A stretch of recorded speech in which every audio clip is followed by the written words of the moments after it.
Tak samo jak wczoraj w Krośnie zaczął dzwonić, gdy kazanie miałem. Właśnie mam teraz spotkanie tak naprawdę online. Dobra, wczoraj więc mówiłem wam coś, że moje nazwisko to jest Kana. W moim języku, kameruskim języku mówimy Kana. I Kana oznacza być przyrządzany do czegoś, do kogoś. I wczoraj pokazałem wam, jak bardzo ja jestem łatwo przyrządzany do ludzi. A Bóg tak naprawdę daje mi taką łaskę poznawać ludzi, odczuwać Jego łaskę po prostu nad nimi. Jest jedna rzecz, co my chrześcijanie mamy. Nie sądzę, żebyśmy tak naprawdę to doceniali do końca. To jest to, że mamy Boga w sobie i Bóg poznaje swoich. W momencie, w którym Bóg połączy po prostu swoich ze sobą, jest takie przyciąganie, które po prostu jest i ciężko z tym walczyć, jeżeli jesteśmy z Bogiem. Dlatego Justyna naprawdę pochwalam za Twoje świadectwo. Wiem, że to jest odważne. I pozwól, żeby pokazało Ci, jak jest przyciąganie. No to chodź. Pierwszy raz. Zabrzmiało dziwnie, wiesz. Ona mówi, to było jej pierwszy raz, kiedy wraczyma, nie? To jest dziwne trochę. Ale dziwne rzeczy się dzieją w Królestwie Bożym. Nic na to nie poradzimy. Wczoraj opowiedzieliśmy historię pewnej pani, która była pierwszą, tak, w Biblii, pierwszą osobą, nie wiem jak to mówić poprawnie po prostu. Czy mówi, że ewangelista i ewangelistka? Nie ma takiego słowa. Może być. To powiem, ja to w rodzaju męskim po prostu powiem. Ona była pierwszą ewangelistą, tak powiem, dobra? Ze historii Biblii całkowicie. Ta Samarytanka, którą Jezus spotkał w studni. Pierwsza osoba, która potrafiła wejść w objawienie, które dostała i iść do ludzi. Ale jest więcej w tej historii. Więcej w tym, że gdy Jezus Chrystus ją poznał, to Jezus Chrystus musiał tak naprawdę poruszać coś w niej, aby mogła absolutnie uwierzyć w Nim. To jest to, co nam daje Słowo Boże. Słowo Boże pozwala nam zmierzyć się z samym sobą. Słowo Boże jest prawdą. Na początku było Słowo, Słowo było Boga, Bogiem było Słowo, jest napisane. Ale jeszcze mówi tam, że wszystko zostało stworzone przez Niego. To oznacza, że wszystko, co my znamy, pochodzi od Słowa. Słowo jest najczystszą prawdą, której każdy z nas naprawdę potrzebuje na co dzień. Domyślałem się, dowiedziałem się, im więcej poznałem Boga, im więcej poznawałem Boga, to tym więcej poznałem samego siebie tak naprawdę. Bo im więcej patrzę na Pana, to tym lepiej rozumiem, jaki ja jestem. Mniej więcej. Biblia mówi, że jesteśmy stworzeni na Jego obraz, prawda?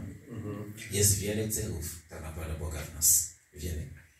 Pragnienie tak naprawdę wieczności. Nikt nie lubi śmierci. Nikt. Jeśli ktoś tutaj pragnie śmierci, to znaczy, że już jest taki stary, że jego ciało już mówi, jak za deszcz.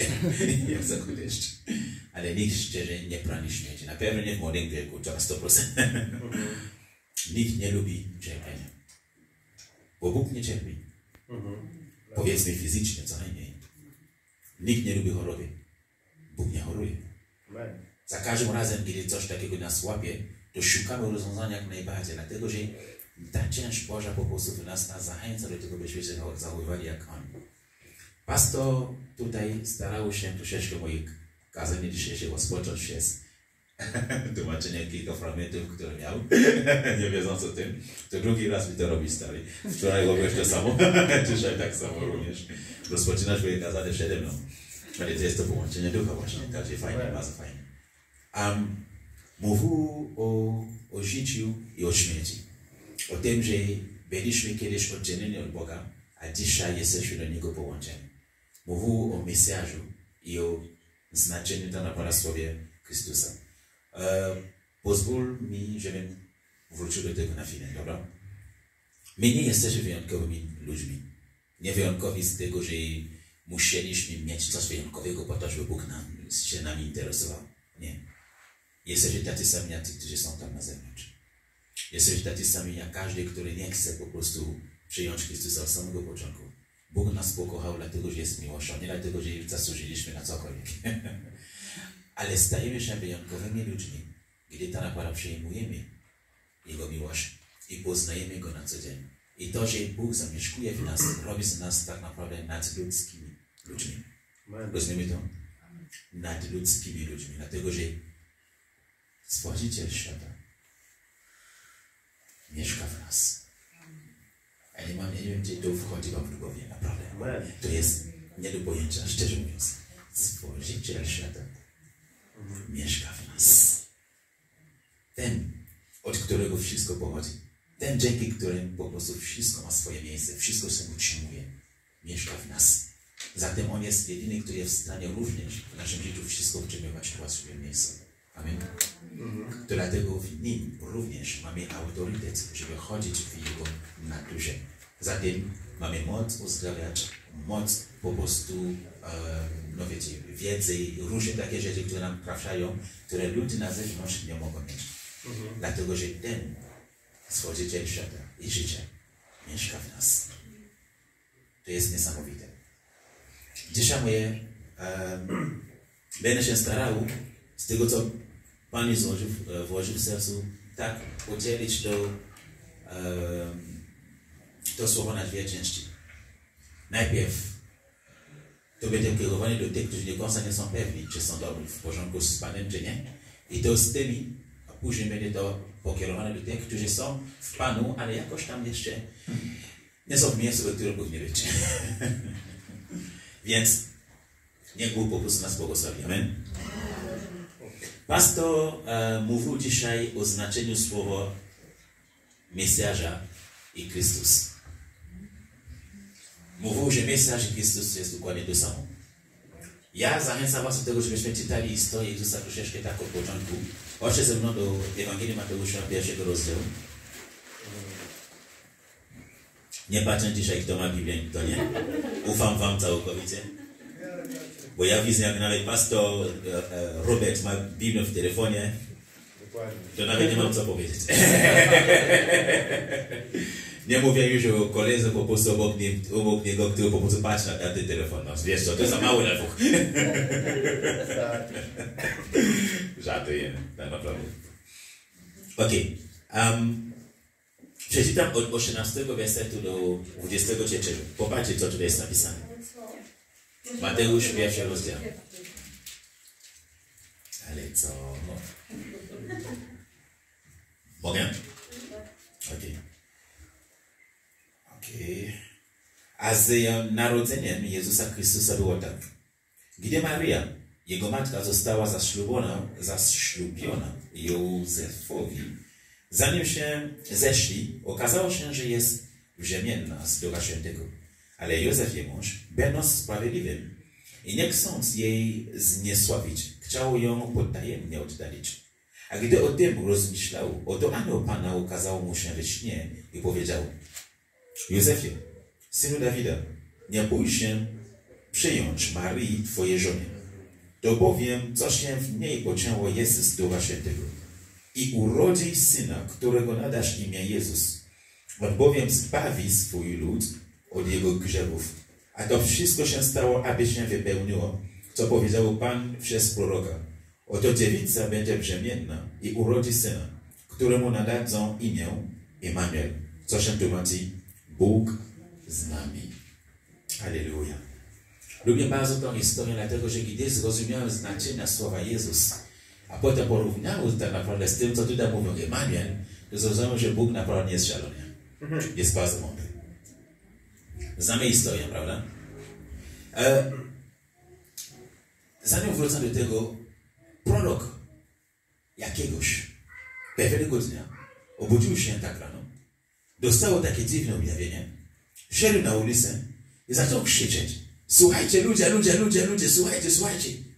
Dziewica będzie brzemienna. Dziewica będzie brzemienna. Nie mam pojęcia, czy wy to rozumiecie. Ja dostałem objawienie, naprawdę. Bóg do mnie przemówił. On do mnie mówi: słuchajcie, pewna taka dziewczyna, która żadnego faceta nie poznała, będzie brzemienna i urodzi syna. Jestem przed, na pewno, gdyby to było w Polsce, to tak by dostała.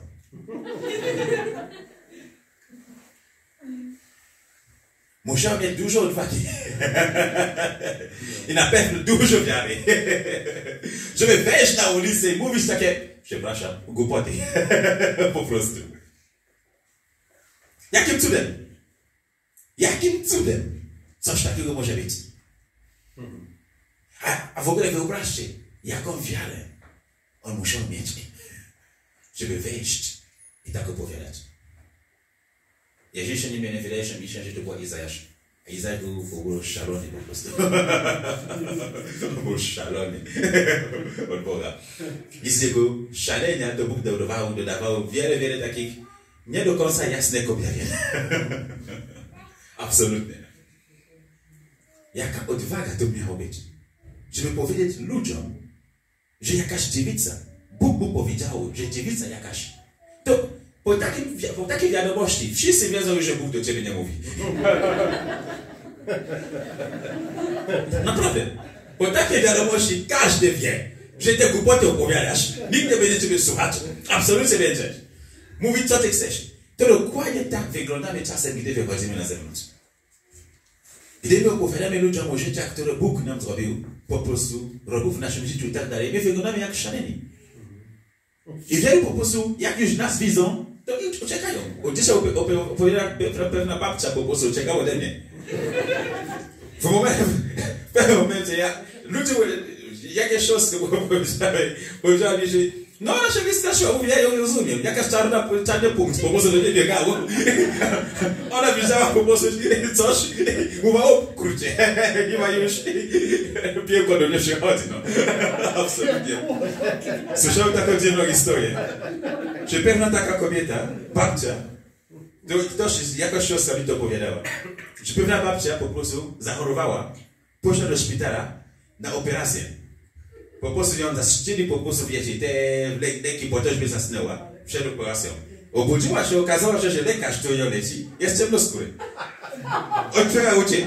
O Boże, jestem piękny.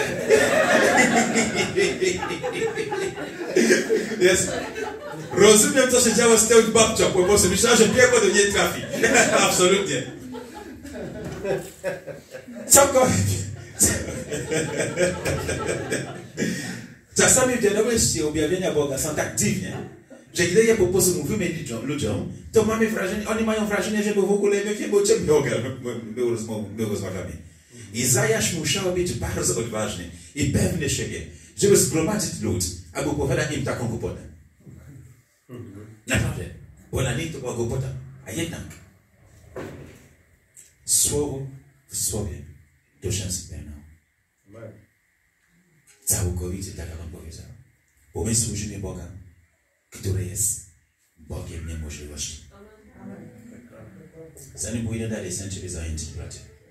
Mieliśmy 2 tygodnie akcji. Weszliśmy prawie wszędzie. Tak naprawdę. Dzisiaj poszliśmy jeszcze do takich miejsc, gdzie nie byłem.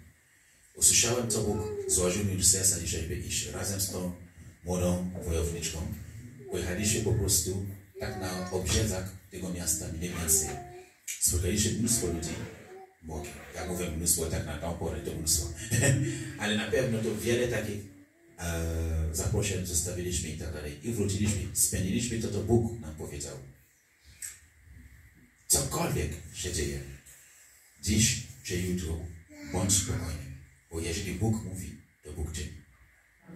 Gdy dostał Izajasz słowo, że dziewica będzie przemienna, jestem przekonany, on najpierw zaczął zastanawiać, czy do niego mówił Bóg, czy to był jakieś zwiady, zniekąd, po prostu. Ale ufał i poszedł. Gdy Bóg powiedział mi w Łodzi, żebym otworzył taką społeczną francuskojęzyczną, bardzo się zlękałem przed tym. Bo tak jak mówiłem dzisiaj kilkoma osobom, nie wiem, czy mówi konkretnie, ale słowo.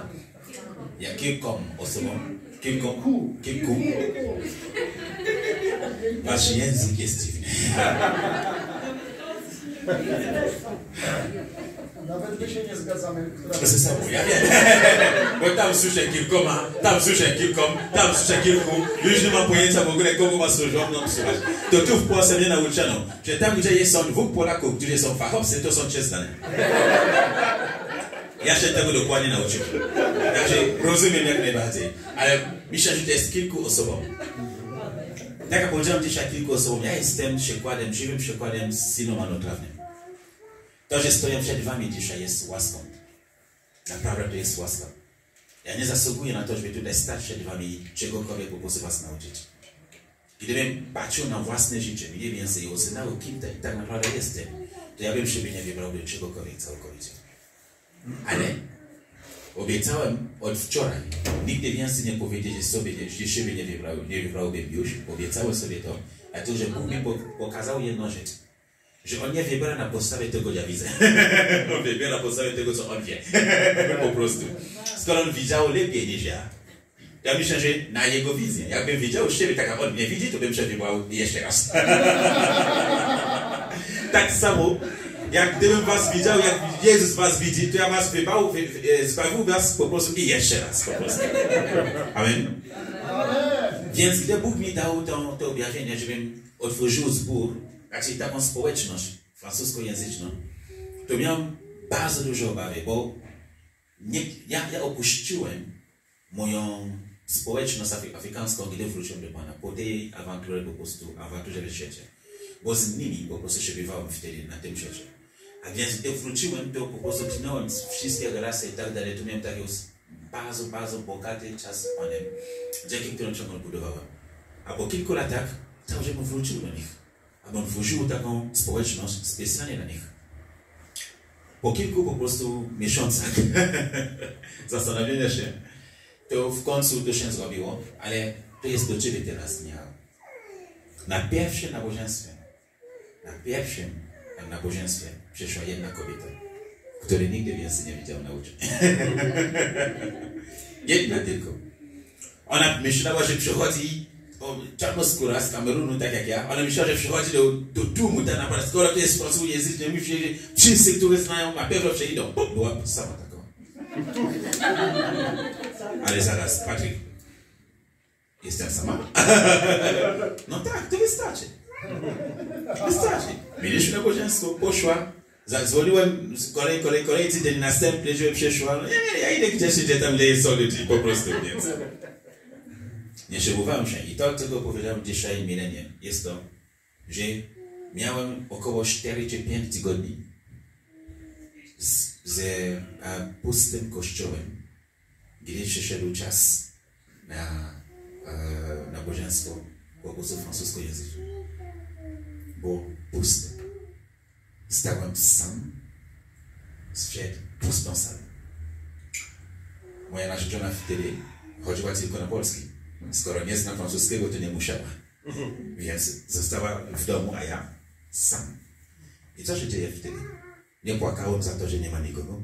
Nie siedziałem po prostu żałując, czy ja dobrze słyszałem Boga, czy nie. Bo ja wiem, czego ja słyszałem, co ja słyszałem. Wiem, co Bóg mi powiedział. Robiłem normalnie nabożeństwo. Sam zacząłem uwielbienie. Sam zacząłem modlitwę. Sam zacząłem ogłaszać się w pustych po prostu krzesłach i robiłem takie wspaniałe kazania, że wychodziłem tam budowany bardziej niż czasem. Było ludzie. Wspaniałe kazanie. Ja wam mówię szczerze. Prawdziwe doświadczenie.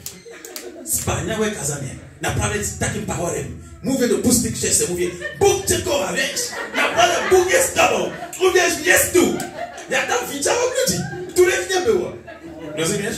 Ludzi, których nie było. I wróciłem tam, mówię, wow, Panie jesteś wspaniały. Takie kazanie dzisiaj dałeś. Absolutnie. Budowane całkowicie. A wiesz co? Po kilku miesiącach dzisiaj mam więcej ludzi na francuskojęzycznym niż na polskim. Więc się nie przejmuj. Jeżeli słyszysz coś od Pana, ty rób swoje. Bóg zrobi swoje. Amen. Więc bądźmy szaleni jak Izajasza, aby zawsze czynić tak, jak Bóg nam mówi. Amen. Więc wracamy do tej historii. Bóg zatem objawił się Marii, żeby finalizować w końcu tą obietnicę.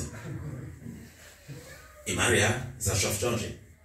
Jej narzeczony, który miał być mężem, widząc, że to jest to, znając i tak tam to porosło, nie dowierzało, że to jest to. Normalny człowiek.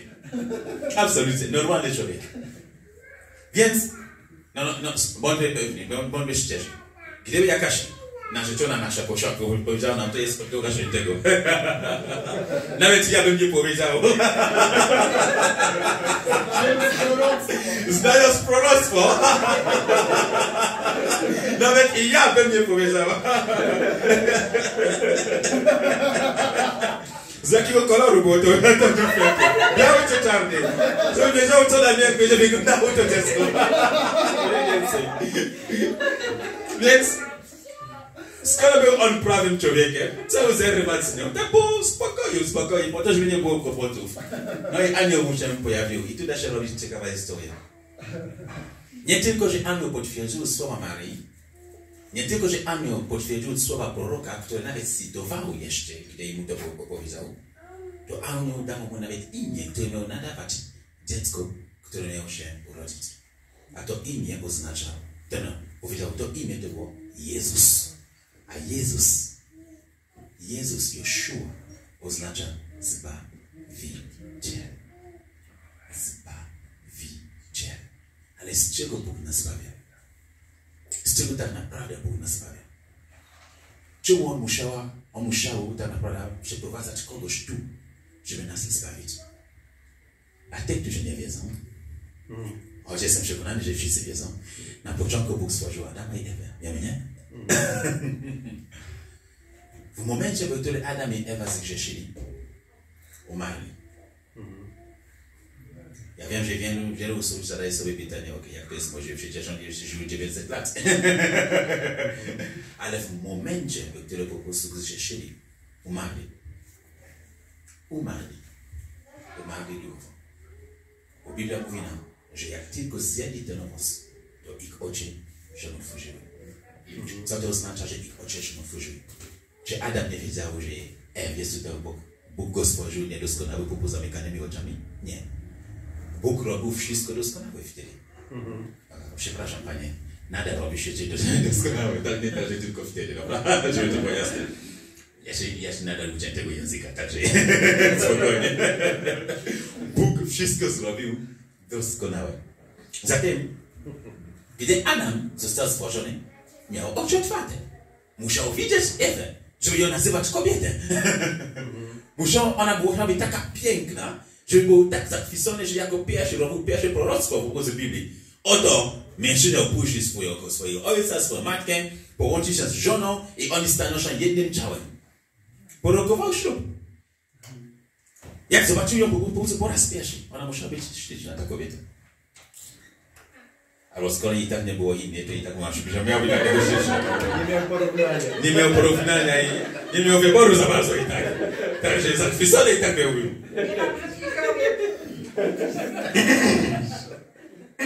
Nie skomentuję.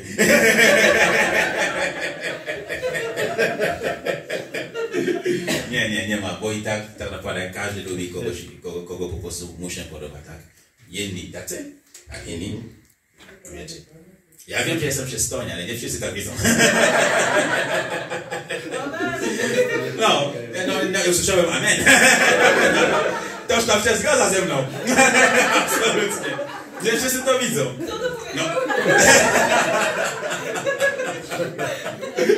Okej.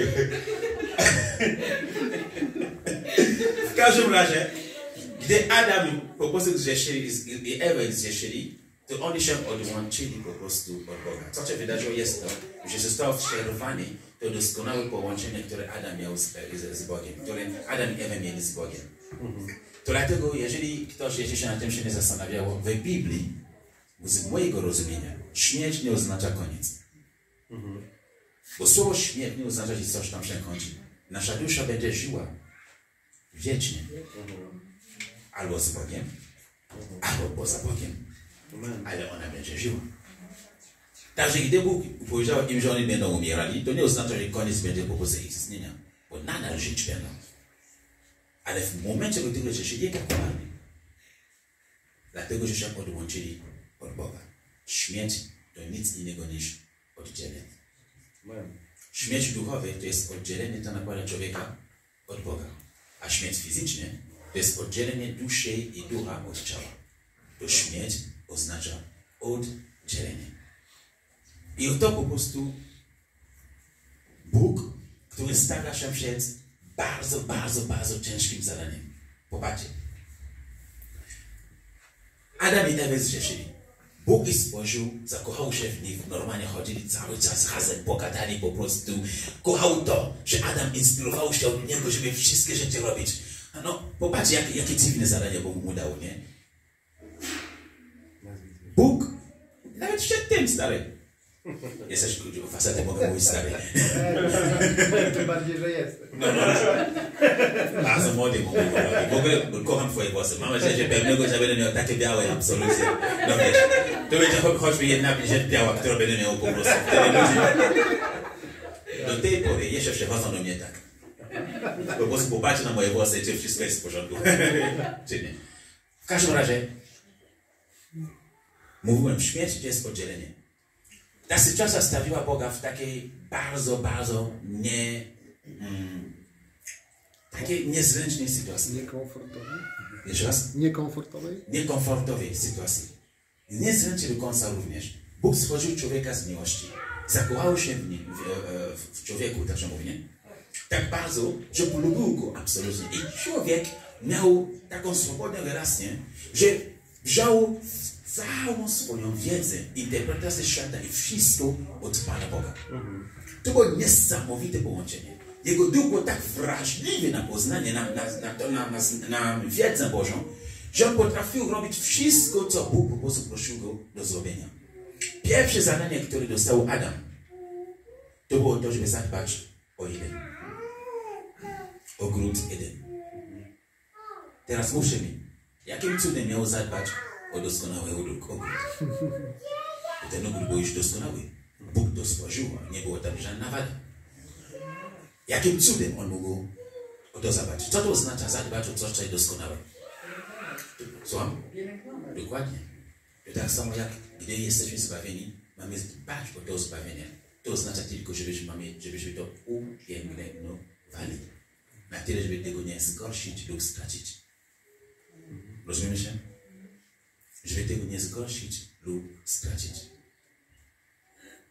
Więc Adam nie chodził do żadnej szkoły botanicznej, aby wiedzieć, jak utrzymywać doskonały ogród.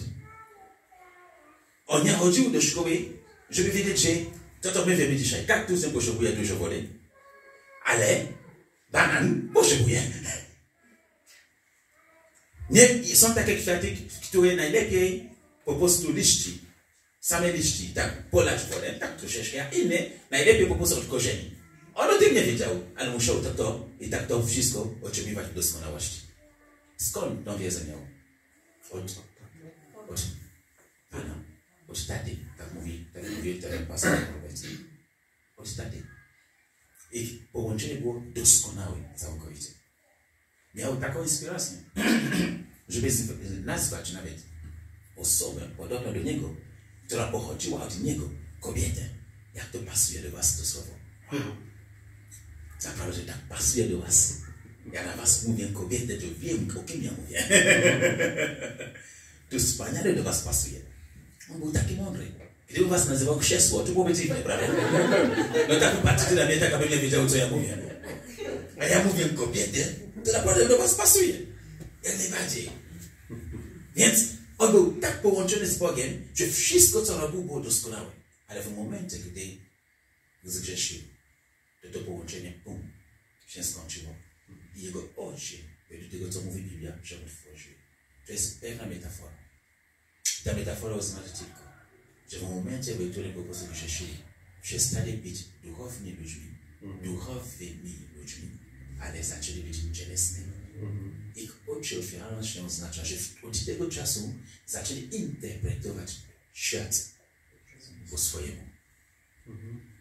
Musieli już zaczynać rozumieć, co to jest światło przez własną interpretację. Już wiedza wzięła się od ich umysłów, rozumu. Zmysłów. Czemu właśnie te słowa są tak blisko siebie? Umysłu, zmysłu, namysłów i tak dalej. Czasami ja nie mam pojęcia, którego wybrać, a którym... Podejrzewam, że my mamy z francuskim to samo. Nie, stary. Francuski ma jedno słowo czasami, które oznacza, można wstawić w wielu po prostu kontestach. Ale wy macie na każdy kontest jedno słowo. Naprawdę, ja jestem poważny. Ten, który wymyślił ten język, nie myślał o obcych. Absolutnie. To jest niebiański język. Trzeba całej wieczności, żeby się go nauczyć. Nie skomentuję. Ja podziwiam Boga za to, że mówi po polsku. Nie skomentuję. Jesteś dobry, naprawdę. Nie wymyślę taki język, ty też, poważnie. Okej. W każdym razie Adam zaczął tak naprawdę obsługiwać się te wszystkie zmysły, które miał. Wzrok, dotyk, smak i tak dalej, żeby rozumieć świat dookoła niego. Jego oczy oferując się jest takim symbolem, żeby powiedzieć, że w tym momencie to już ciało po prostu działało. Wtedy, przed grzechem, to był taki porządek. Bóg, duch Adama, jego dusza i jego ciało. Po grzechu porządek po prostu się nawróciło. To naprawdę. Dusza, ciało, a czasem nawet ciało najpierw, a potem dusza. A duch tak aby nie istniał. Bo duch żyje jedynie w kontakcie ze Stworzycielem. Amen. To jest ta obecność Boża w nas. To dlatego, gdy nawracamy się, gdy człowiek oddaje swoje życie Jezusowi, to szczerze staje się taki wrażliwy na Boga. Wrażliwy na Boga. Pewne takie cechy, które Bóg już składał w jego duchu, zaczynają się po prostu pojawiać. I wtedy człowiek po prostu ma wrażenie, że jest po prostu w niebie będąc na ziemi. Tak naprawdę to jest niesamowita rzecz. Więc Jezus jako Zbawiciel przyszedł tak naprawdę tylko jedynie nas przyłączyć z powrotem do tego kontaktu, który straciliśmy się z Adamem. Ja wiem, że jest są różne takie nauczania, w których niektóre kościoły głoszą, że nie ma grzechu pierworodnego, że czegoś takiego nie istnieje.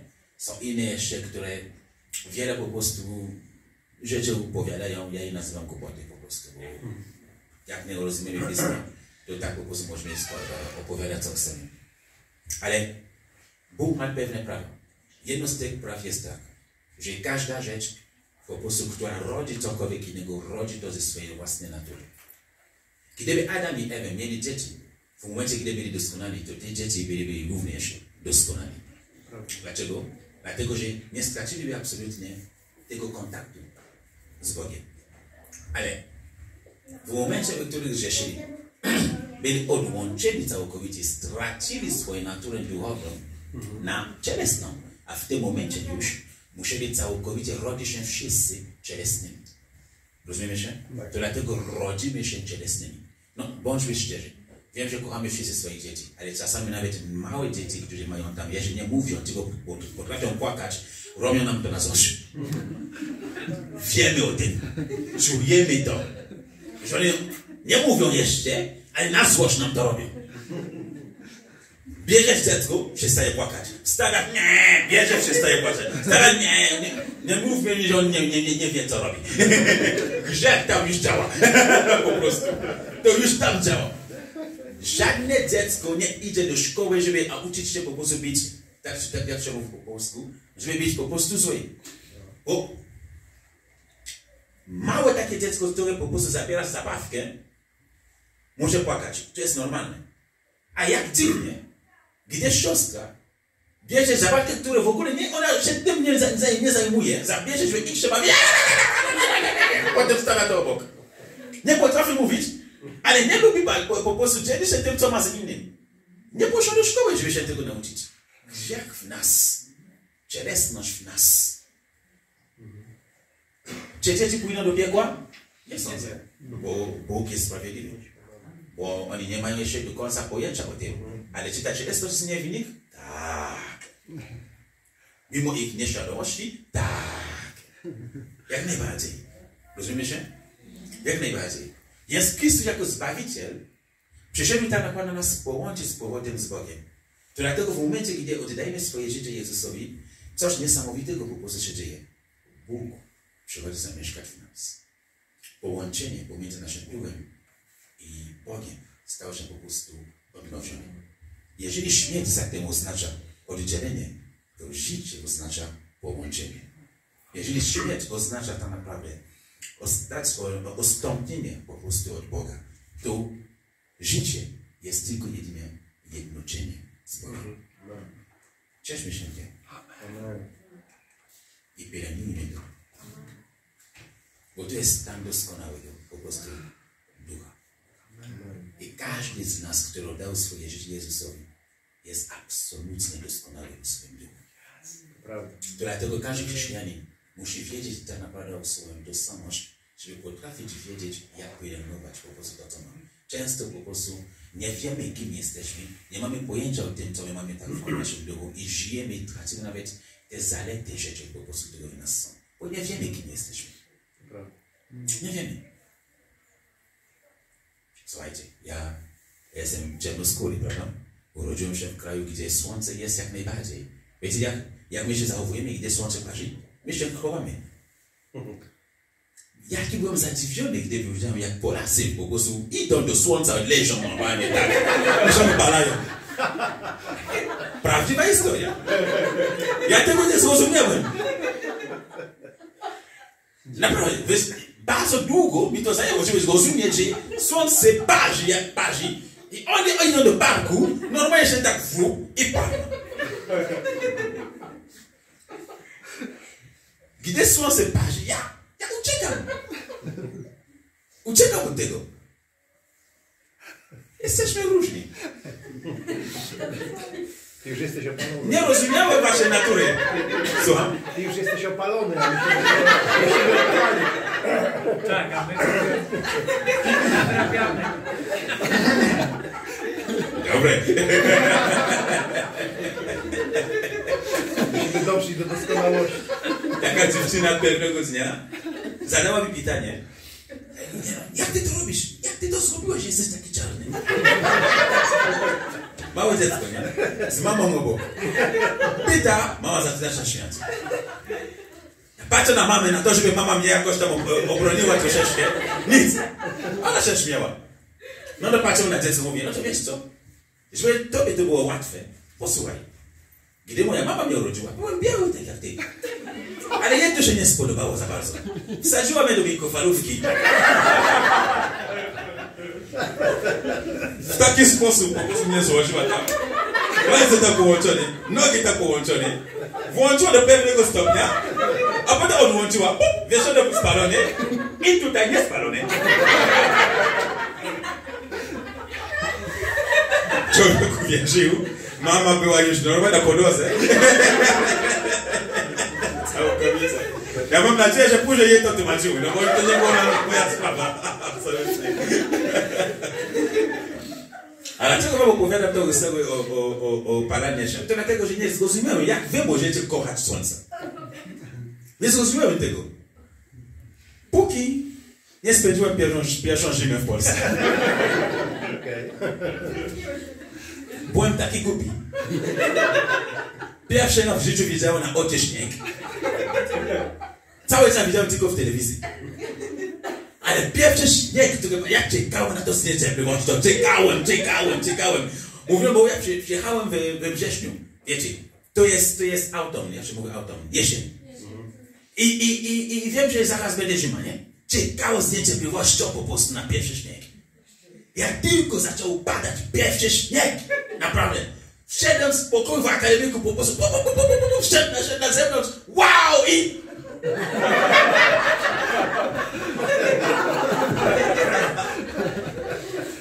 Bardzo pragnąłem smakować to i wiedzieć, jak to smakuje. Jakie rozczarowanie było, że to tylko woda. Szczerze, myślałem, że śnieg ma inny smak. Jak nie wiesz, z czego ty jesteś zgubiony, głupi jesteś, no to tak to jest. Śnieg smakuje jak woda, no niestety. Byłem tak rozczarowany, ja nie wiem, czy to jest to rozczarowanie, czy to jest samo śnieg, że złapałem anginę potem. Zapamiętam moją pierwszą się wyszły na zawsze. Nigdy więcej tego nie powtórzyłem. Po raz pierwszy poznałem taką chorobę, która się nazywa angina. Nigdy jej nie miałem. Nie wiedziałem, że istnieje coś takiego. Absolutnie. Jak tylko ta zima zaczęła się kończyć, Szukałem słońca wszędzie, żeby tylko, wiesz, szukałem tego słońca jak nieco. Poważnie. Jak wyszedł słońce, to naprawdę ja byłem pierwszy, był na zewnątrz. O, pali! Jest dobrze, pali! I tak dalej.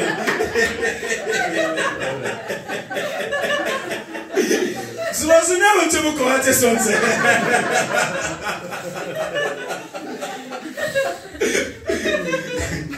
Bo w końcu was zrozumiałem. Gdy chrześcijanin nie wie, kim on jest, naprawdę, to może tylko popsuć to, co ma. Bo zaniedbuje tak naprawdę tą rzecz tak mocno, że traci później swoją wartość. Jezus przyszedł nas połączyć z Bogiem, aby Bóg zamieszkał w nas. Słyszycie? Jezus przyszedł nas zbawiać od samego siebie, o własnej cielesności, po to, byśmy potrafili żyć w czystości, w połączeniu z Bogiem. Dlaczego zatem ciągle chodzimy w cieleśny sposób? Czemu ciągle nasza cielesność po prostu wygrywa z nami? Że ludzie przychodzą do kościoła, nie mają tak, aby po prostu ktoś, no jak na pogrzebie przyszli. Jest jeden taki bohater Biblii, którego uwielbiam. Józef, syn Jakuba. To jest jedyny człowiek, który był zarządcą więzienia, gdzie smutek był dziwny. Jak ktoś tam się smucił, to było absolutnie dziwne.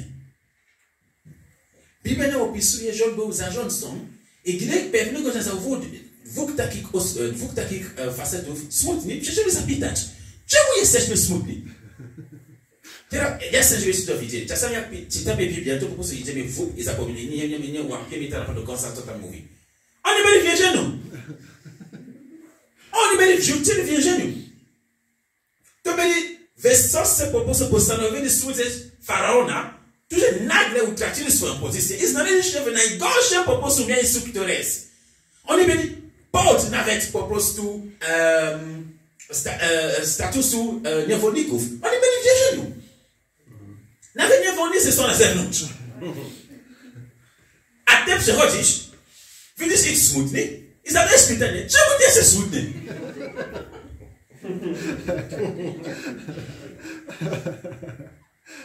Gdyby mnie to uderzyło, to zadam sobie pytanie, Józef, ty byłeś poważny?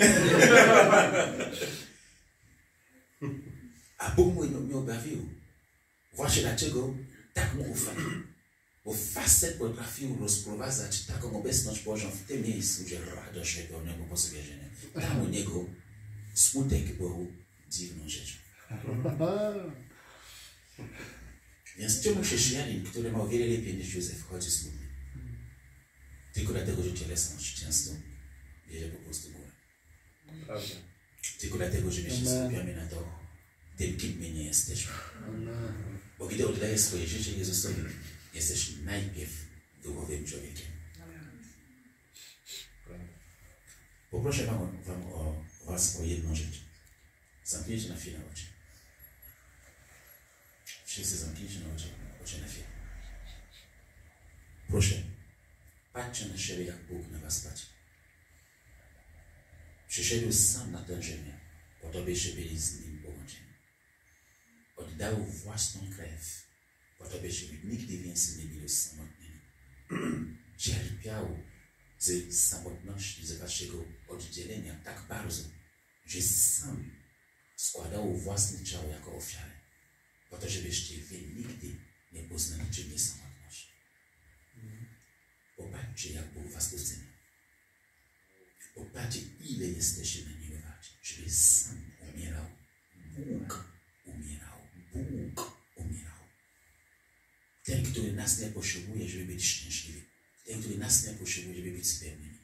On umierał. Popatrz. Popatrz zamykanymi oczami, jaka ty jesteś cenna. Jaki ty jesteś cenny. Zobacz twoją własną wartość. I to wszystko po to, żebyś był z Nim połączony na zawsze. Poznaj, kim jesteś, bracie. Poznaj, kim ty jesteś, siostro. Jesteś wyjątkowym człowiekiem. Amen. Powróćmy do na chwilę. Zatem Jezus, znacząc Zbawiciel, jest ten, który nas przyprowadził powrotem do pierwotnego planu Bożego, aby człowiek po prostu z nim utrzymywał relację. I ta relacja jest ta rzecz, dzięki której my możemy chodzić i stąpić do naszego własnego przeznaczenia. Dalej Anioł mówi tak, w wersecie 23. Oto dziewica będzie brzemienna i urodzi syna, któremu nadadzą imię Immanuel, co się tłumaczy Bóg z nami. Jezus to Bóg z nami. Ktokolwiek należy do Jezusa, to tak naprawdę mówi cały czas, że gdziekolwiek jestem, Bóg jest ze mną. Cokolwiek robię, Bóg jest ze mną. W czymkolwiek się znajduję, Bóg jest ze mną. Na czymkolwiek po prostu kłopocie bym się po prostu znalazł w tym momencie, Bóg jest ze mną. Uwierzcie mi, w momencie, gdy oddajemy swoje życie Jezusowi, Bóg jest z nami. Amen. Jeśli jest jedna rzecz, czego się nauczyłem od Boga, to jest to. Nigdy nie łamie swoich przymierza. Nigdy nie łamie swojego przymierza. Nigdy nie łamie swojego przymierza. Nigdy. Przymierze zawiera dwie strony. Strona A, strona B. Bóg, ludzi. Gdy ja łamię, on pozostaje wierny. Wiecie dlaczego pozostaje wierny? Bo nie musi. Słucham? Gdyż samego siebie zaprzeć się nie może. Nie rozumiem tego. Bóg samego siebie zaprzeć się nie może. To jest prawda. Bóg jest prawny. To jest prawda. Ale jest jeszcze coś innego jeszcze. Tego objawienia też, które po prostu miałem. Czemu on, mimo naszych upadków, uporów, błędów, odrzuceń, czasami oskarżenia, które mamy po prostu niego, czemu on nigdy nie łamie własnego przymierza? Bo bez tego byśmy nie mieli nigdy więcej możliwości wywrócić do niego. Ale póki on utrzymuje swoją pozycję, zawsze mamy drogę powolną. Bóg to robi z miłości. Widzicie, jakiego pokornego Boga mamy? Widzicie, jakiego pokornego Boga mamy? Który woli cierpieć odrzucenie, zamiast nas odrzucać. Woli cierpieć tak naprawdę samotność na nowo, kiedy my się oddalamy od Niego, po to tylko, żebyśmy na pewno nie zostali sami. Więc czemu mamy w ogóle uwierzyć w takim kłamstwie, że Bóg jest nie fair, że Bóg jest zły, że Bóg nas nie kocha? Wiele osób opuści Kościół, dlatego że wierzą w to, że Boga tak naprawdę nie warto po prostu kochać. A po prostu Bogu nie warto służyć, bo jest nie fair, dlatego że pewnego rodzaju spoczyli i Bóg im tego nie dał. Jeżeli Immanuel oznacza Bóg z nami, obiecuję wam, póki oddychamy, Bóg jest z nami. Bóg jest z nami. I on wie, że to jedyna rzecz, którą po prostu potrzebuje. Jeżeli jest ktoś, który nigdy nie poznał czegoś takiego jeszcze, powiem wam tak. Połączenie z Bogiem daje nam niesamowite rzeczy. Niesamowite. A Jezus, którego chwalili cały czas, Jezus, któremu po prostu dziękujemy za Jego ofiarę, zrobił coś nieprawidłowego. Po prostu prawdopodobne. Dzięki pastorze. Dawaj tutaj też. Ty mnie słuchasz, naprawdę. Co to było za słowo? Nieprawdopodobnego. Zrobił coś nieprawdopodobnego. Dzięki. Naprawdę, tam gdzie jest dwóch Polaków, jest czyste. Robicie mi teraz taki menton po prostu w głowie, że ja nie mam pojęcia, gdzie mam jeszcze, w którą stronę mam po prostu podejść. No? Serio, on tutaj mnie poprawił, jeszcze tam coś innego dodaje. Jeszcze, żeby to było. Litość. Naprawdę czasem. Więc Jan 14:6 mówi tak.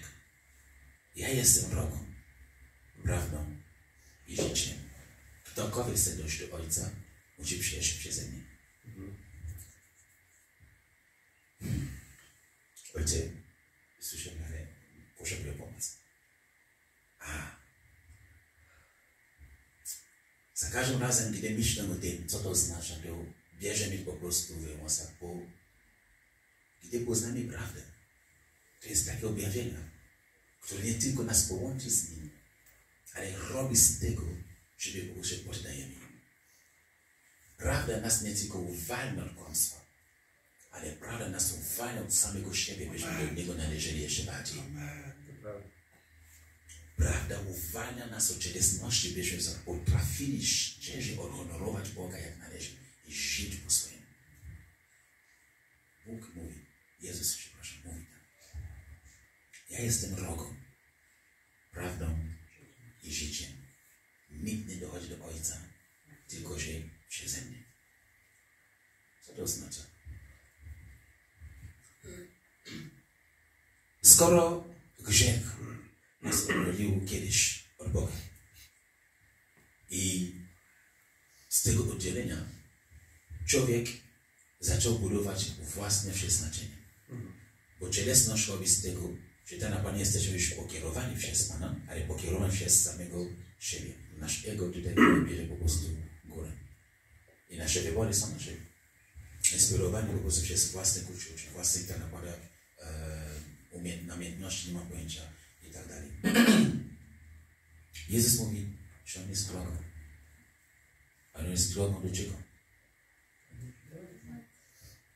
On jest drogą do prawdy. Ale prawdy o czym? Bóg jest miłością. On jest drogą do prawdy o nas. Po co? Byśmy uzyskali właściwe życie. Jest drogą do prawdy dla naszego własnego życia. Bo ten, kto poznaje Jezusa Chrystusa i poznaje to naprawdę, kim On jest, Jego nauczanie i tak dalej, poznaje drogę, dzięki której zaczyna poznawać siebie. Bo my, opuszczając Boga, chcemy być z sobą zazwyczaj. Większość ludzi nie chce przyjść do Kościoła, bo pragnie nadal być z sobą. Ale zapominają, że nie mogą być z sobą poza, inaczej,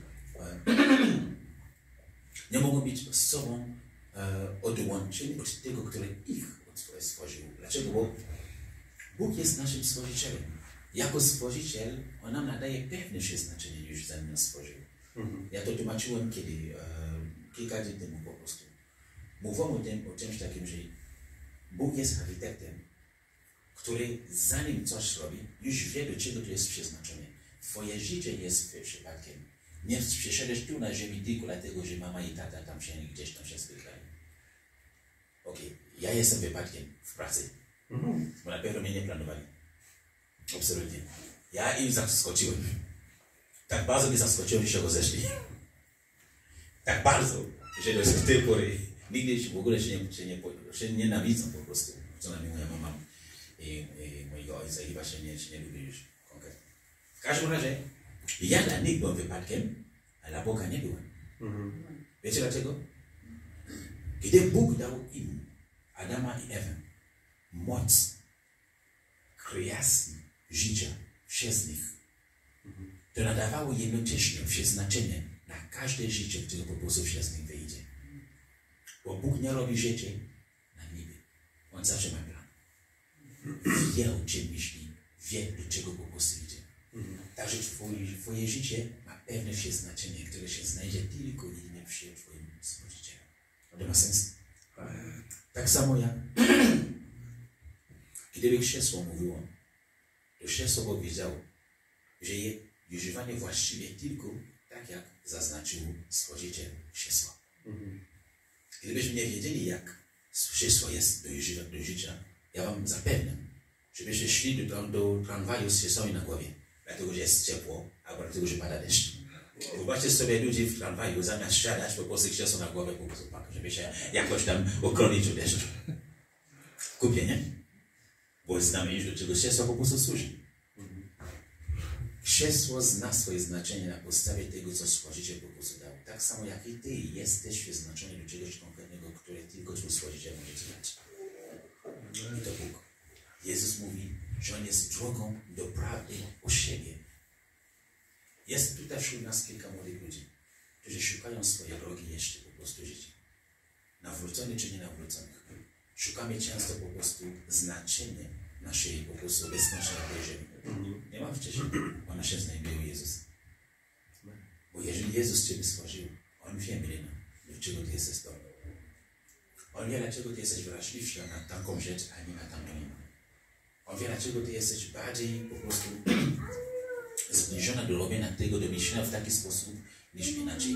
Bo on dał Tobie z góry pewne przeznaczenie i cele, dzięki którym będziesz mogła spokojnie tam się znaleźć. Ale jesteś tylko w stanie to zrozumieć dzięki nim. Dlaczego? Bo tylko Stworzyciel ma instrukcję obsługi rzeczy, które On stwarza. Prawda? Amen.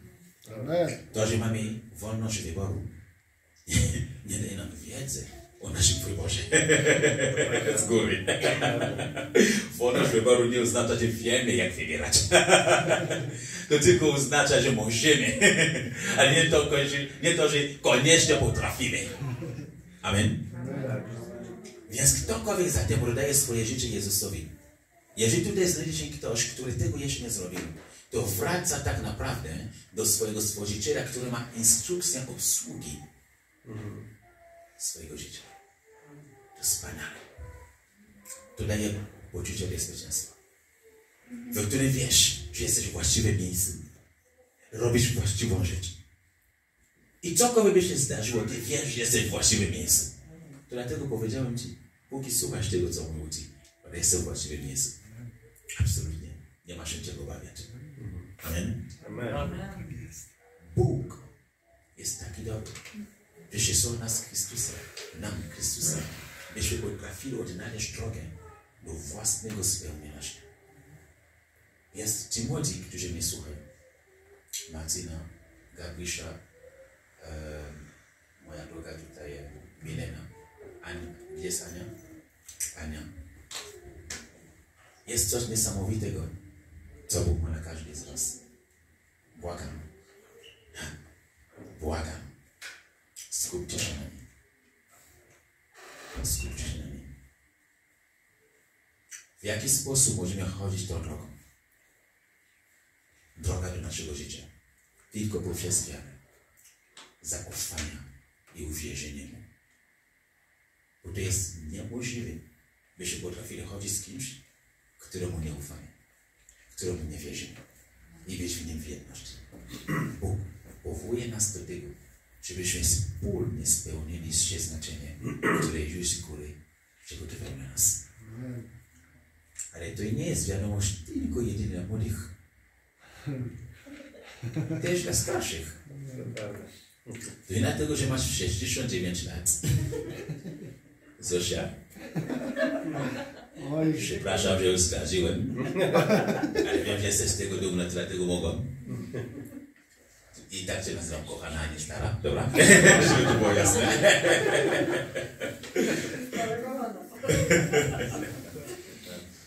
Każda osoba, która znajduje Jezusa w jakimkolwiek po prostu wieku swojego życia, ma całe przeznaczenie przed sobą. Powtarzam, ma całe przeznaczenie przed sobą. Bo znalezienie jest tylko początek. A w momencie, w którym będziecie wiernie po prostu wierzyć w Niego, wstąpicie w prawdzie. I gdy ta prawda będzie miała w was takie po prostu znaczenie, będziecie chodzić w tej prawdzie. Prawda tutaj was zmusi albo zachęci do działania na podstawie tego, w co wy wierzycie. Bo jak wierzysz i poznajesz, że to jest prawda, to ta prawda po prostu daje tobie takie power, żebyś po prostu zaczął po prostu chodzić w niej. A gdy w tej chodzisz, co widzisz, okazuje się, że spełniasz po prostu swoje przeznaczenie. O, co się stało? O, co się dzieje? Wow, naprawdę? Naprawdę, to jest niesamowite. To jest niesamowite. Bo gdy wierzysz i ufasz Jezusowi, w jakimkolwiek wieku jesteś, to dajesz Jemu możliwość, aby mógł pokazywać Tobie tą prawdę, której pragniesz. Tylko wiara jest przewodem, aby objawienie Boże było dostępne do nas. Bez wiary jest niemożliwe podobać się Bogu. Bo ci, którzy po prostu przychodzą do Niego, muszą uwierzyć, że On istnieje i że nagradza tych, którzy Go szukają. A to nagrodzenie to są pewne te objawienia, które dostajemy samym siebie. Dlatego wiara, właśnie to zaufanie Bogu jest tą drogą, przez którą musimy przechodzić. A prawda, którą poznajemy dzięki tej drodze, dzięki wierze, którą po prostu obdarzymy Bogu, to ta prawda ma nas zachęcić do chodzenia po prostu w niej, chodzenia w tym poznaniu, chodzenia i pielęgnowania tego jak najbardziej. Dzięki tym spełniamy się w własnym przeznaczeniu. To jest mi tak smutno, kiedy spotykam się z chrześcijanami, którzy są smutni, bo się nie spełniają z Panem. Jeżeli jakiś chrześcijanin się nie spełnia z Bogiem, to tylko oznacza to, że gdzieś nie chodzi z Bogiem. Kropka. Kropka. Kropka. Chrześcijanin, który się nie spełnia z Bogiem, to jest chrześcijanin, który nie chodzi z Bogiem. Innymi słowy, to nie chrześcijanin. Bo słowo chrześcijanin oznacza z Chrystusem. Z Chrystusem. Albo jak Chrystus najlepiej. Tak i po prostu nazwali w Antiochu po raz pierwszy chrześcijanami, dlatego że żyli dokładnie tak samo jak Chrystus. Nie możesz być jak Chrystus bez jedności z Chrystusem. Bez chodzenia z Chrystusem, bez poznania z Chrystusem. Nienawidzę ludzi, którzy potrafią modlić się godzinami, ale nie mogą spędzić 5 minut przy słowie. Skoro modlitwa jest rozmową, to o czym ty będziesz rozmawiać, jeśli nie poznajesz osoby, do której ty się mówisz? O czym ty będziesz rozmawiać z nim? Zatem poznanie prawdy, gdy już wierzymy, że Bóg jest tym, który po prostu, wiara jest konieczna, żeby w ogóle rozpocząć tą drogę. Bo ona daje Bogu możliwość się objawiać. Tylko i dzięki wierze Bóg jest w stanie się objawiać. On nie wymaga tego, dlatego że jest egoistą, że jest królem po prostu królów i tak dalej. Nie. Bo tu są pewne prawa duchowe, które On ustalał. I te prawa są dobre. Amen. One są dobre. Amen. Wiecie, do czego nas chroni wiara? Wiara chroni nas przed wszelkimi płonącymi strzałami diabła. Bo kiedy uwierzymy i ufamy Bogu, to wszelkie kłamstwa, które diabeł będzie nam dał, będą zgaszone całkowicie. W momencie, w którym nie chcemy mu ufać, to otwieramy taką bramę na wszelkie kłamstwa, które zajmują miejsce prawdy w naszym sercu. A wtedy zaczynamy błądzić. Zauważamy, że nie spełniamy się, bo już żyjemy absolutnie nie po Bożemu. Wiara nie służy po to, żeby Bóg stał się egoistym Bogiem, ale wiara nas chroni od tego, który po prostu chce nas zniszczyć. To niesamowite. Naprawdę to niesamowite. Amen. Wow. Bóg nie jest głupi. On nie wymaga czegoś, co tak naprawdę ma nas zniszczyć. On wymaga rzeczy, które wie z góry, że my tego potrzebujemy, nawet gdy tego nie wiemy. A więc gdy zachowujemy jak dzieci, robiąc rzeczy nawet dla Pana, których nie rozumiemy. Uwierzcie mi, gdy głosiłem to słowo przed pustymi krzesłami, oczywiście były takie momenty po prostu na myśli. Gdy myśli mi się chodziły, tak, co ty robisz? To nie ma sensu, przecież nie ma nikogo tutaj. A ja miałem walczyć, aby wyrzucić niewiarę i skupić się na objawieniu, które miał od Pana. I tyle. To nasze zadanie na co dzień, po to byśmy utrzymywali doskonałość, którą Bóg nam dał. Tak naprawdę nasza wiara nie wzrasta tak, jak wiele ludzi to mówi, że wiara ma wzrastać w taki sposób jak górę mniej więcej. Okej, może nie mam pełnego objawienia co do tej sprawy, dobra? Ale wiem jedną rzecz. Nie jesteśmy osób tak naprawdę, którzy są więcej wierni, nie wiem, którzy mają wiarę jak górę, bo nie potrzeba wiary jak górę po to, żeby się nosić góry. Jezus sam powiedział uczniom, gdy oni czytali go, gdy mówili, że niektóre rzeczy są niemożliwe, to Chrystus powiedział, że gdybyście mieli wiarę jak ziarno po prostu gorczycy, takie malutkie rzeczy, wiarę, tak, to wystarczy, żeby przenosić góry. To oznacza, że nie musimy mieć górową wiarę, żeby cokolwiek robić w naszym życiu. Wystarczy zaufać jak dziecko Bogu, że On jest prawdą, że On się nie myli i to, co mówi, to się dzieje i po prostu działać w taki sposób. Niech ta wiara jak dzieci będzie po prostu działała w nas. Bo ta wiara gorczyca to jest wiara po prostu naiwna czasami. Gdy widzisz coś, który nie ma tak naprawdę żadnej mocy, żadnej wielkości, cokolwiek tak malutkiego, co można po prostu zlekceważyć. Ale robi wielkie rzeczy. Gdy oni o tym opowiedziało, że trzeba mieć taką wiarę, to chciał im powiedzieć, starszy, moi drodzy, to nie jest to, że to jest niemożliwe dla was. To nie jest to, że wasza wiara po prostu nie może tego robić. To tylko znaczy, że nie macie wiary w tym zakresie. I koniec. Potem jak im powiedziało, że jest tak trudno, aby bogaci po prostu doszli do nieba. To oni chyba pomyśleli, że chyba koniec z nami. No to kto zatem może być zdawolony? To już nie ma szans. Przecież bogaci mają wszystko, czego potrzebują. Tylko, że niebo działa w innym systemie. No, nie tak jak pieniądze po prostu mają. To jest coś innego. Mówili, to zatem to kto może być zbawiony? Dla nich to już było to niemożliwe.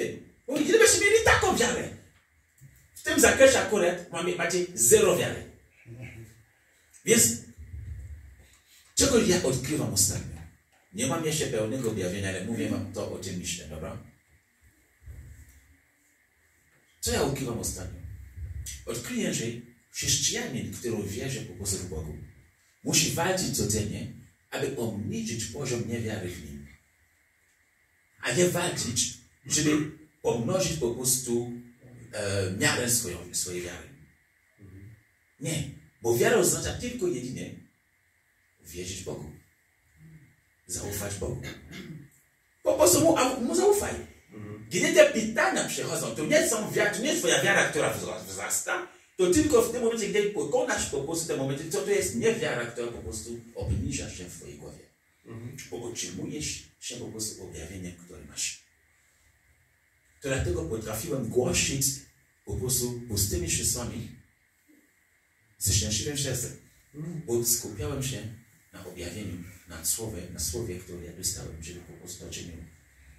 Dziś mój kościół, ta francuska po prostu społeczność, ona jest taka organizowana, że ja nie muszę się martwić.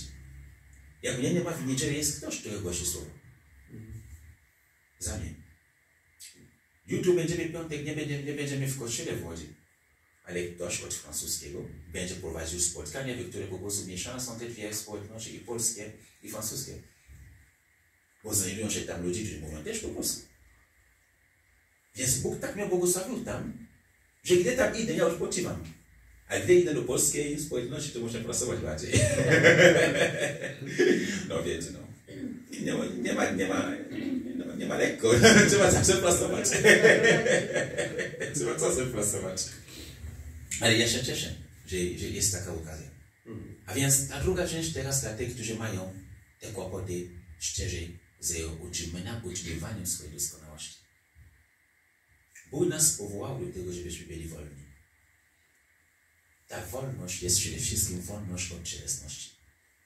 Klucz do tego, żebyśmy potrafili utrzymywać naszą doskonałość, jest tylko jedynie skupić się na tym, który robi z nas doskonały ludzi. Im więcej skupiamy się na Chrystusie, tym bardziej wzmacniamy się po prostu w Jego sile i tym po prostu pewnie stoimy w Jego doskonałości. Mam to powtórzyć? Nie wiem, czy powtórzę.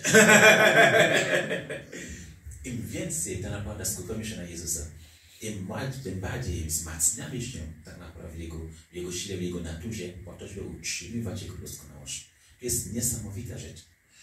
Niesamowita rzecz. Bo Jezus to wszystko, czego potrzebuje. Ja wiem, że religijnie lubimy mówić amen, ale gdy wyjdziemy stąd, to zaczniemy się zastanawiać, co ja zjem jutro. Jak ja pojadę do pracy jutro, nie mam ani grosza. O Panie, co ja zrobię jutro? Zaczniemy się martwić. Czy Jezus był głupi, gdy powiedział: szukajcie najpierw Królestwa Bożego i Jego sprawiedliwości, a wszystkie inne rzeczy będą wam dane? Czy on był głupi, gdy powiedział: nie martwcie się, o co będziecie jeść, pić, albo w co będziecie się ubierać? Bo tylko poganie o takich sprawach po prostu się zajmują. Poganie nie mają Boga na ich Bogu. Nie mają Boga z nimi. My mamy Jezusa ze sobą. Kolejne objawienie tego Bóg dało mi, żebym się uspokajał tak naprawdę z tymi kłopotami z życia wdzięcznego na co dzień. To jest to. że to nie jest moja odpowiedzialność, żeby dbać o siebie. To jest Jego. Powtarzam. To nie moja odpowiedzialność, żeby dbać o siebie. To jest Jego. Dlaczego? Bo On sam mówi, że ja należę do, a nie należę do siebie. Mam umierać w sobie, aby żyć według Jego przykazania. Żyć w Nim. A żyć w Nim oznacza, że mam należeć całkowicie do Niego. A skoro należę do Niego, to kto ma odpowiedzialność dbać o mnie? Czemu mam się martwić? Co te martwienia mi dadzą?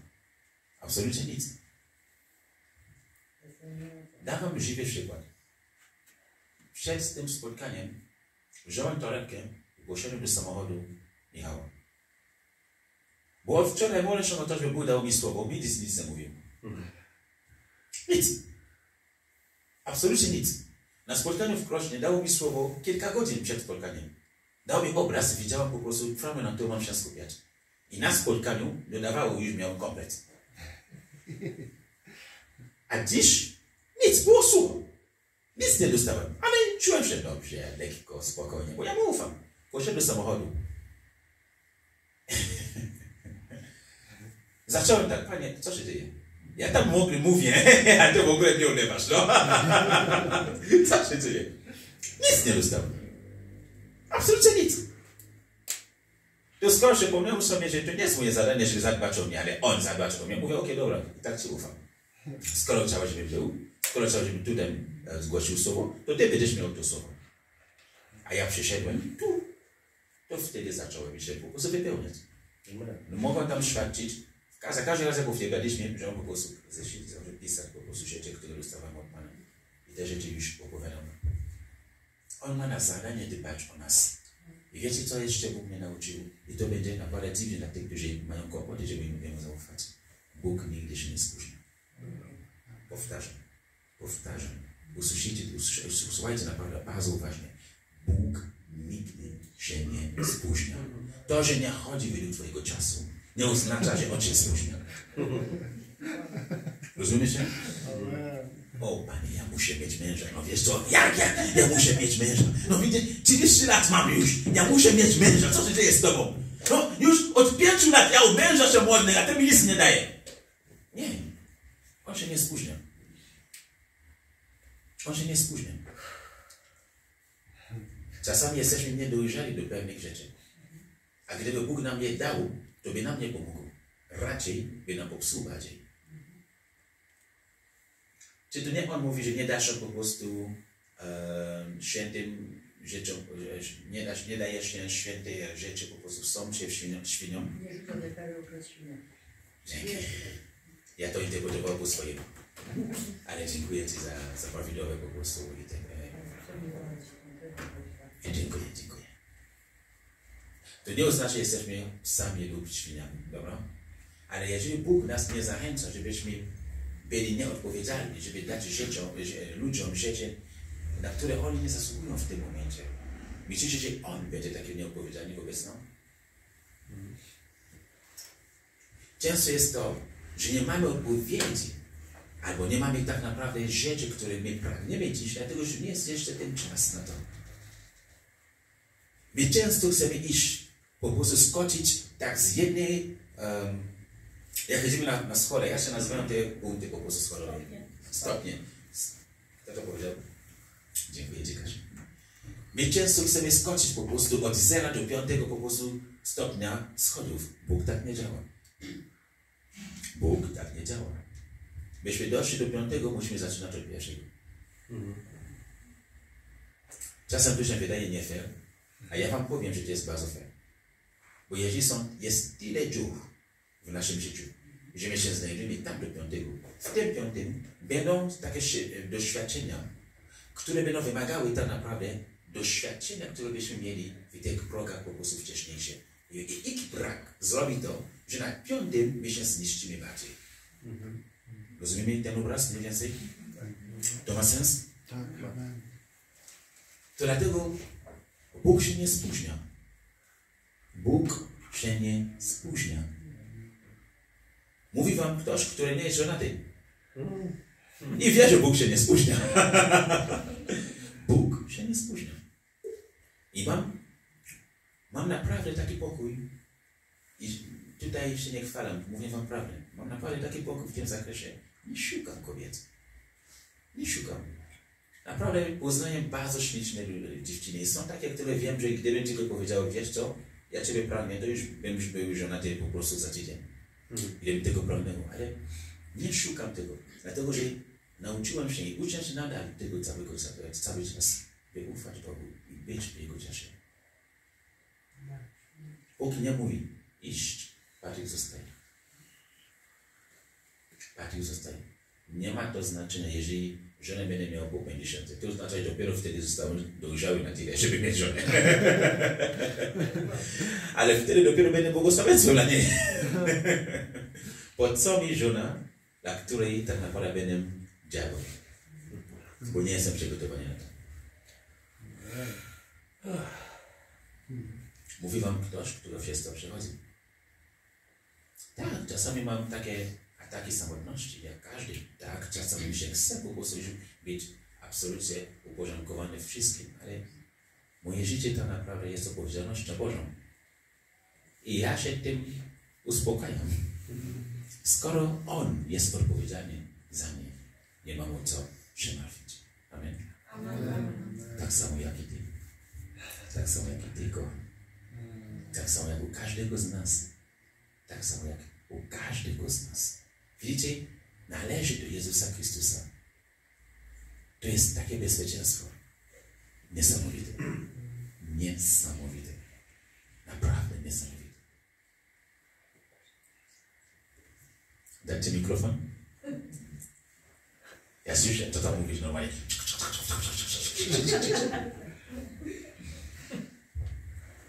Ale powiem wam tak. Zakończę już powolutku. Chrystus przyszedł po to, żeby nas połączyć z Bogiem. Połączenie z Bogiem polega na to, żebyśmy wrócili do własnego przeznaczenia. A to przeznaczenie tylko zależy od nas teraz. Żebyśmy mogli je po prostu spełnić. Bo mimo tego, że jesteśmy w Bogu, nadal jesteśmy wolni. Nadal mamy wolność wyboru. Nadal możemy źle wybierać, a czasami wybieramy źle. Jestem przykładem. Ja tutaj nie jestem doskonały, lepszy od kogokolwiek, który tutaj jest. Nie jestem. Jeżeli szukacie kogoś, który popełnia błędy, który będzie popełniał błędy, patrzcie na mnie. Jeżeli szukacie kogoś, który w życiu, jeżeli przychodzę tu, zaczynam wam dać takie kazanie, takie nauczanie, ja naprawdę nigdy, ja jestem święty, ja jestem doskonały i tak dalej. Rzućcie te kazania po prostu do toalety, bo nic nie zjemy. Do niczego tu nie służy. Mówię wam również doświadczenie. Dla każdego, który czuje się troszeczkę zagubiony, tak jakby w ogóle nie ma siły, żeby utrzymywać doskonałość, którą Bóg mu dał. Jest nadzieja. Jeżeli ja potrafię wrócić, uwierzcie mi, jest nadzieja. Ja nie byłem w sytuacji, w której byłem w kościele i nie chodziło. Ja w ogóle opuściłem kościół. Opuściłem kościół. Żyłem jak niezbawioną po prostu, niezbawioną osoba. Wstydziłem się byciem chrześcijaninem wtedy. Zrobiłem to, co Chrystus tam mówi. Ten, który się mnie wstydzi, to ja też będę się po prostu wstydził się moim własnym. I tak dokładnie to się stało. Bo różne przykre rzeczy mi się tam zdarzyły, a Jezus nie był moim adwokatem wtedy. Wcale. Kiedy szatan chciał mnie tutaj bić pak, to Jezus nie bronił mnie wtedy. To nie oznacza jednak, że się stał mnie kochać. Co potrafił robić, jest to, żeby mówić do mnie, żeby mnie zachęcić na to, abym wybrał w powrocie po prostu skupić się na Niego. A gdy w końcu mu to się udało, stał się na nowo moim adwokatem. Jedyna rzecz, którą potrzebujemy, to jest naprawdę wierzyć Bogu. Wierzyć Bogu. Uwierz w ten Bóg, uwierz temu Bogu, który cię kiedyś zbrał po prostu z błota, żeby cię umieć. W tym momencie, jeżeli rzeczy nie idą doskonale, jeżeli upadasz często albo cokolwiek takiego, tobie cię trafia, uwierz, że ten, kto ciebie kochał, zanim go poznałeś, to ten sam cię kocha jeszcze dzisiaj bardziej, może nie tak bardziej, ale kocha cię jeszcze wyjątkowie, dlatego że w tym momencie należy do Niego. Jeżeli potrafił Ciebie ochronić tam, żeby Ciebie poszukać, o ile bardziej teraz. O ile bardziej teraz. Jest nadzieja, gdy wierzymy Mu. Amen. Amen. Jeżeli tutaj jest ktoś, kto będzie trwał w modlitwie, dlatego że czuje, że swoje życie z Bogiem, bo że się zbiega po prostu, albo w gruzach, tak się mówi? Zbiega, w gruzach, tak się mówi? Legło. Jak legło, albo Legło. Teraźniejsze, czas teraźniejszy się mówi. Leży. Leży. Okay. Ludzie mówią czas teraźniejszy. Przestańcie być Polakami czasami, naprawdę. Czas teraźniejszy, ona mi mówi, że uległo. Ale legło w gruzach to jest też właściwe. Tak, legło i Legło leży, w gruzach. Ale czas teraźniejszy, pastorze, błagam Cię.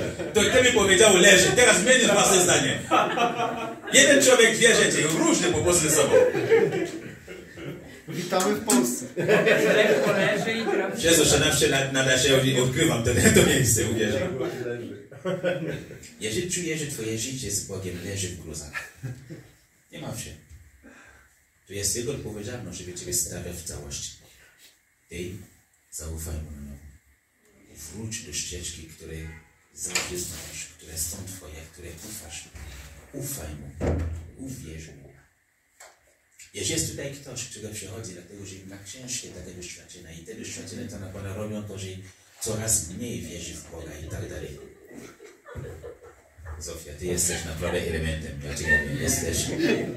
Piąty element.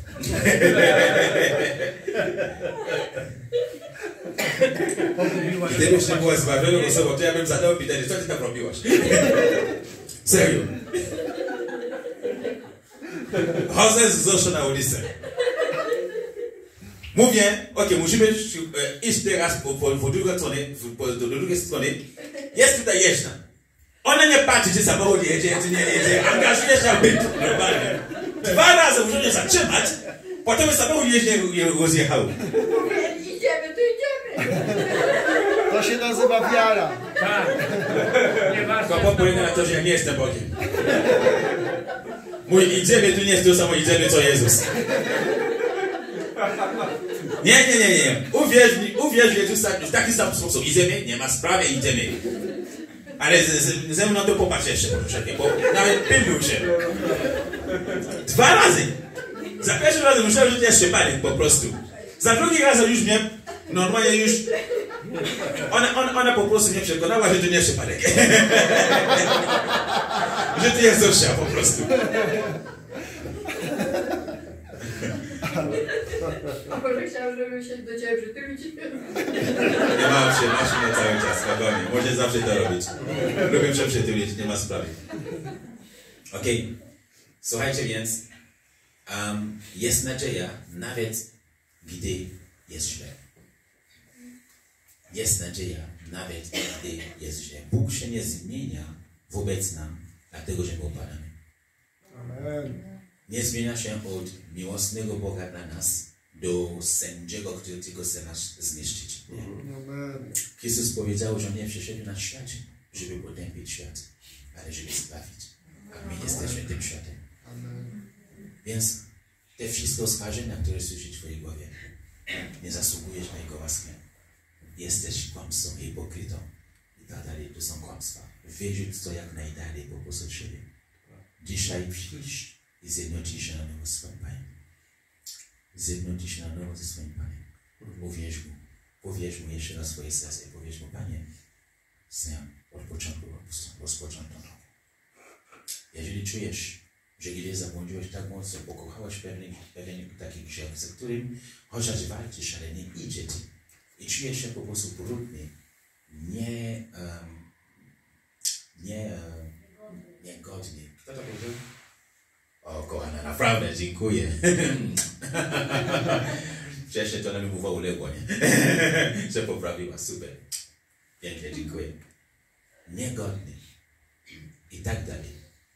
Nie ma sprawy. Ten Bóg, który pokochał Cię, gdy w ogóle Go nie znałeś, albo nie znałeś, to ten sam Bóg dzisiaj kocha Cię w tej niegodności.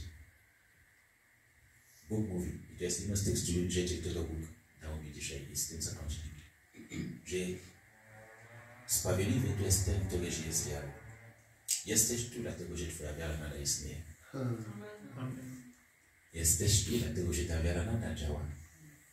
Mimo kłopotów, w których ty się znajdujesz, jest pewna taka miara wiara w tobie, która daje ci po prostu zaufać temu Jezusowi jeszcze.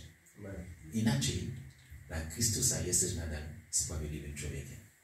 Mimo upadku. I co się dzieje ze sprawiedliwym, który upada? Bóg go podnosi.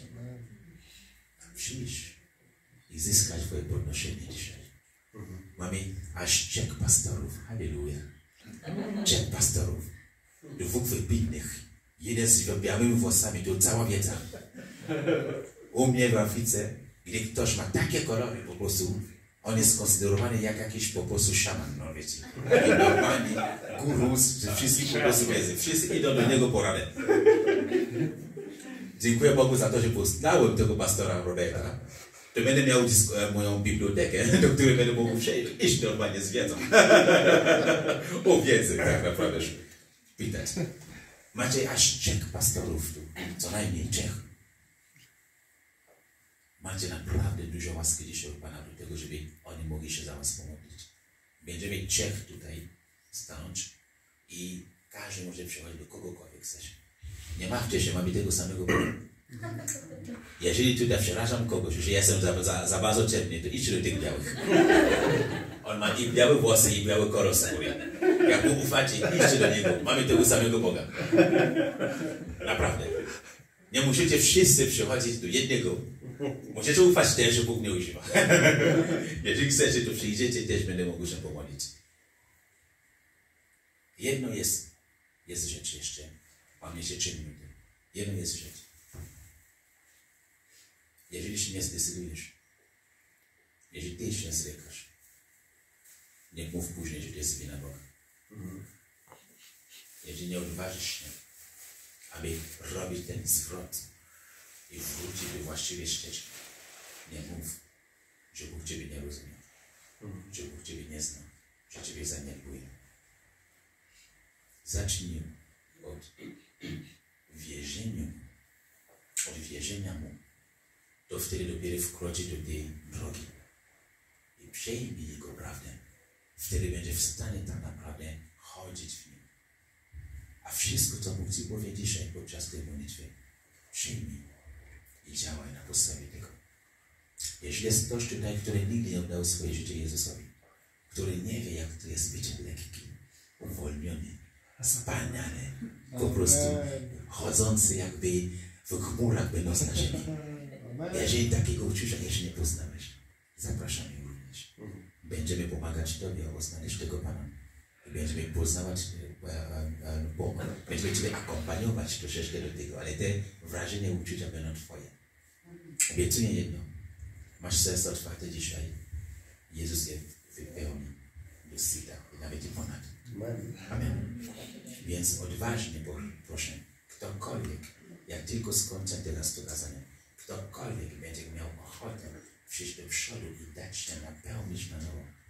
Zapraszam. A jeżeli jest tutaj ktoś, który pragnie Ducha Świętego, który jest nawrócony, ale jeszcze nie doznał napełnienia Ducha Świętego, nie mówi w językach, nie ma daru Ducha i takie inne rzeczy i pragnie czegoś takiego mieć, nie ma nic łatwiejszego niż prosić o to. Amen. Jeszcze wam mówię, mamy 3 pastorów. Naprawdę jesteśmy błogosławieni dzisiaj. Jesteśmy błogosławieni. Mamy 3 pastorów. Wśród nich jest 2, których ja sam bym poszedł. Naprawdę. Mamy 3 pastorów. Bóg dzisiaj wyposażył nam sobą tak bardzo, że możemy uzyskać to, czego pragniemy.